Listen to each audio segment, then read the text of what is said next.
माँ कसम, मैं आखिरी बार फिर से कहता हूँ कि तुम लोग इस चैनल को सब्सक्राइब कर लो और बेल आइकन को प्रेस कर दो, नहीं तो मैं चुन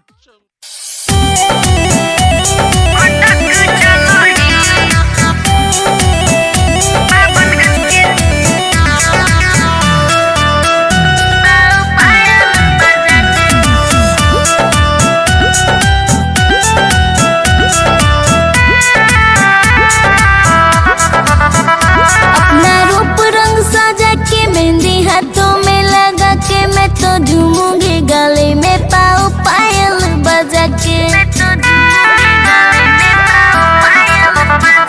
अपना रूप रंग सजा के मेहंदी हाथों में लगा के मैं तो घूमूंगी गली में पाओ पायल बजा के। हमर सीना में पहुआ पटक हिलही, 52 गज के दामन पहिना मटक चलही, 52 गज के दामन पहिना मटक चलही।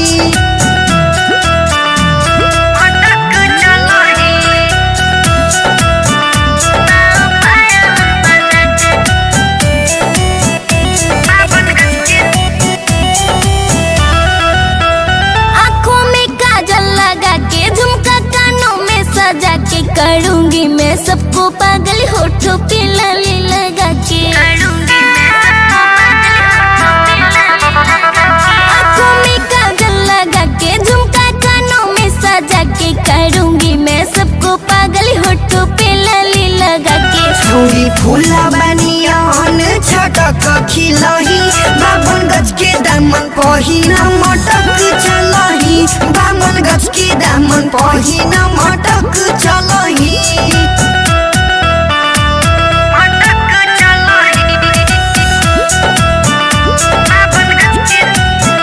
हाथों में कंगन बनाऊं, माथे टीका गढ़वाऊं, हवा से मैं करूँ बात, बिंदी लाल रंग लगाऊं।